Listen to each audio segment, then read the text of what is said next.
I'm Jack Stallard. I'm sports editor at the Longview News-Journal. Glad to be back this week. Had to miss last week with a little family issue. And Hayden Henry to my left, Brandon Ogden to my right took over and did a great job.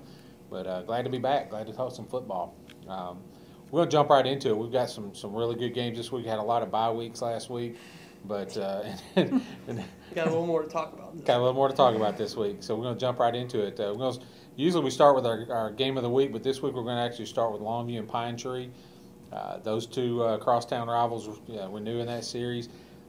Let these two guys talk about it. But the thing that jumps out to me on this game is, I think that Longview is in a situation where they really want to prove something.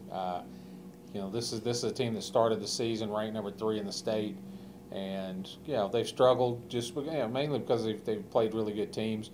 They have had some injuries, had some other issues, but I think Longview really wants to go out and make a statement in this game and prove that they are the big dogs in the district. And I think for Pine Tree, I think it's a matter of respect. I think this is Coach David Collins wants to come in, put his stamp on this series early. Don't know how long they'll play each other. Obviously, it's this year, next year for sure. But I think the Pirates just want to get in there and play well. And come away from this game, win or lose, whatever happens, they want to come out saying, hey, we played a good football game. What do you guys think? Hayden, go first, talk a little about the Lobos, and give us your take on this game. Only the 13th time these teams have ever met. The last 2 times, 08, 09, were played in Tyler, so it's coming back to Longview for the first time in a while. So I guess since 1986, first time these two have met in Longview. Longview holds a 10-2 record in those meetings. This is the first time that neither team has a winning record since the first meeting in 1978. Got tons of stats. Longview 68-17-6 in district openers, 9-1 under John King. As always, thanks to the good Lobo Nation fans for keeping us up with all that. They do a great job. One thing that really stood out to me, Pine Tree's averaging 21 points a game, yielding 57, but they're 0-3 against teams that are a combined 8-3, and that's the best opponents record for any team in the district. Longview's opponents are 6-3 overall, so that's a big key. For Longview, I think it starts up front. Coach King has noted a couple Pine Tree defensive ends and some linebackers that he's really kept his eye on in film over the past couple weeks, and that's a big part of this series too. They're both coming off open weeks, so they both had 2 weeks to prepare. Longview, when they took the field over in Shreveport, whenever that was, late Saturday night, you could kind of just tell something was a little different, and that attitude is carried over in the past couple of weeks. And like you said, I think it's a big turning point for not only Longview but for Pine Tree. Right. It's again, you mentioned the bye week. I mean, these two teams have both had had some time to prepare for them. I'm interested to see what David Collins does with a bye week and how he prepares for this. Brandon had a chance to talk to him. What did he tell you? Well, he was really glad they had the bye week because he said it was real important for the stages they're at. He said, this is still a learning. He said from ground zero, they're still trying to build. He said, so having those 2 weeks, having last week to not worry about an opponent. And then he said, now, he's got the utmost respect for Longview. He said that, that's the type of program they want Pine Tree to be, one day. And so he knows the Pirates are going to face a really good football team on Friday. He said, Longview's going to be big and Longview's going to be fast. He said, but the key for Pine Tree is to eliminate some of those mistakes they had in the first 3 weeks. And so, that was the main thing he said today. Right, and that's obvious for Pine Tree. They can't beat themselves. If they lose this game, it has to be because Longview is just a better football team and outplayed them. But and he said those exact same words.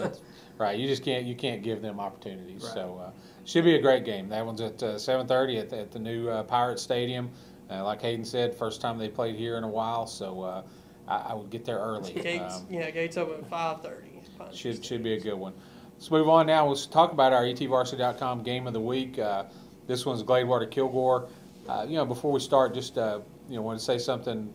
We had a young man from Gladewater that was killed in a car accident earlier today. A young man named Nick Weisinger, I believe his name. Just a tragedy, and we want to express our condolences to the Gladewater community. Brandon talked to Coach Berry today. It's one of the tough parts of this job is to when you talk to a coach about something that happens like this, you really realize how much these coaches care about those kids. It's a tough thing. Coach Berry's really torn up about it. He did say that a lot of coaches, including Coach King, Coach Berry came from Longview to Gladewater. think Coach King's already reached out to him, to try to see what they can do, see what the East Texas Coaches Association can do. Again, just a huge loss, and we want to express our condolences to the Gladewater community and to the Bear football team.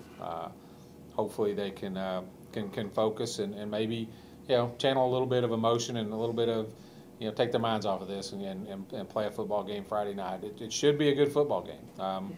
Gladewater, Kilgore, a lot of running the football between these two teams. I expect Kilgore has been throwing the ball well. Been throwing better than they did last year. But I think bread and butter, these two teams just want to run the football. Definitely. Combined, they're averaging 8.4 yards per touch. That's combined. Kilgore's defense really turned around last week. 238 yards against Texas High in 14 possessions. That's quite a bit. They're limiting opponents to 188 yards on the ground per game. So definitely a matchup there. Should be fun. Again, something that jumps out of this one. Again, Kilgore's throwing the ball well, but if they're going to throw the ball, they got to get Dalen Mack and Quantarius Turner blocked up front. Gladewater's got a really solid defensive line, so it should be a lot of fun at RE St. John Memorial Stadium. And this is the middle of a 5-game stretch for Gladewater. It's brutal. They had St. Thomas More, Carthage, and now they get Kilgore. And then after that bye week, then they get Tatum in Atlanta to open district. So this is the stretch Coach Berry told me about before the season, that this is where they'll find out a lot about the Gladewater Bears. Exactly. And Kilgore's just been snake bit this season. I mean, the Bulldogs have lost 3 games by combined 9 points. I believe we were figuring it up. They've lost a triple overtime game. They lost on the last second field goal, and then they lost a back and forth game against Corpus Christi Flower Bluff. So I still think Kilgore's a very good football team, and they're anxious to show that to people. So another game of interest back in 15-5A, Marshall at Hallsville. Kind of neighbor rivals there. Both these teams 2-1 heading in. I think the difference in this one to me is Hallsville's coming off a 41-21 win over Athens before they went into the bye week. Marshall's coming off a 45-21 loss to Parkway. So they've had, Hallsville's had a week off after a big win. That's always nice. Marshall's had a week off after a loss to kind of, lick their wounds and really get mad and prepare for this one. So this one should be a great contest at Bobcat Stadium. This should be a lot of fun. Several great games on the schedule. Let's move to a Saturday game, and then we'll come back to some of the Friday night games. I think at the start of the season, everybody had this one marked on their calendars: Carthage and Gilmer at Lobo Stadium Saturday night. Guys, talk about this one. I mean, this one still could be a really fun football game, despite the fact Carthage has struggled a little bit. Yeah, definitely so. And they're definitely going to show up Saturday night ready to fight. I think so. Gilmer, going over their stats, it's so much fun every week. Definitely puts the calculator work. Some things that stood out to me: they got 5 receivers with over 100 yards, 2 of those with over 200, 5 rushers with over 100 yards, and 3 quarterbacks with over 100 yards. One that's probably heading towards 1,000 yards this week in McLean Carter. Right. They're averaging 567.5 yards per week, 56 points per game. Their opponents have a 3-11 record. Carthage 280 yards, 17 points per contest, with an opponent's combined average or record of 9-4. So Carthage definitely could turn it around with this one. This should be fun. And when you look at the leaders, passing leaders in East Texas, these 2 quarterbacks, Jared Blissett and McLean Carter, up there, and these are 2 teams that lost 2 really good quarterbacks. Blake Bogenschutz of Carthage and Tanner Barr of Gilmer, and McLean Carter and Jared Blissett have stepped in and done a nice job. Blissett doesn't have the wins to show for Carthage, but they've also played a tough schedule. So, and this is going to be another tough game for them, and this will be a good test for both teams, and it'll be a good fun one Saturday night at Lobo. Yeah, and I think Jared Blissett, what he's done, maybe it's been overlooked a little bit. He's thrown for 920 yards, 6 touchdowns, and 1 interception. I think the issue with Carthage right now is the running game. They had that compliment last year with Tevin Pipkins. They could run the football, they could throw the football. Teams had it. Right now, they're struggling with that. They've got a young freshman playing tailback, Michael Gates, and a young offensive line. So I think when that comes around and they're able to run the ball to help out Blissett with the passing, they're going to be a good football team down the road. So that should be a great one. A couple others, the games that stand out: Spring Hill at Hugh Springs. That's a game that Brandon's going to cover. Both these teams, accustomed to playing close games. Spring Hill has a 19-18 win and a 22-19 loss in overtime, and Hugh Springs' last 2 losses have been by 2 points apiece. So that one should be a good game. What other games jump out to you guys as far as a lot of fun these fans might want to watch? The first one that jumps out to me is John Tyler White House. That's what I was about to say. Yeah, just looking up some numbers on that one. It's just crazy numbers. White House has won 13 straight regular season games. They were 12-1 last year, lost in the playoffs, obviously. Their last loss was a 45-38 loss to John Tyler in 2012. Last year, White House beat John Tyler 55-54. So do a little math, had to use my calculator. The last 2 games, they've combined to score 192 points. So if you like defensive football, don't go to this one.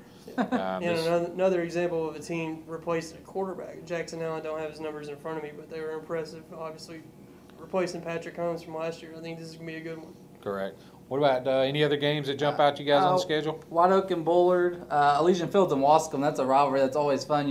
Wascom finally was able to defeat them last year after a long stretch, and Elysian Fields has that really good defense, and Wascom's got that really explosive offense. So that'll be a fun one. And Union Grove and Beckville too, both 4-0. So that'll be a couple of our smaller schools there, 4-0. That should be good. I've got Dangerfield and Henderson on my list. I'm really curious. Dangerfield, you just keep expecting them to jump up and be Dangerfield. They're 0-4 right now. They're playing a good Henderson team, a 3-1 team. Dangerfield's not 0-4 very often. The last time was in 2006, and when they snapped that 4-game losing streak, they took it out on Redwater, beat them 76-0. So, Henderson better be ready. I think Henderson right now is a better football team, and they're playing at home. But Dangerfield eventually is going to become Dangerfield again, and I think that they will. I think they're going to win some football games down the road. But they're struggling right now. But all right, guys, we're about out of time. From what I understand, I just wanted to say a couple of things. Number one, be sure and pick up a copy of The Zone and the Longview News-Journal on Friday. You'll see these posters back here, our Players of the Week this week. We have Chris Haynes as our Defensive Player of the Week from Kilgore, and Tristan Thompson is our Offensive Player of the Week from Union Grove. So everybody have a good weekend.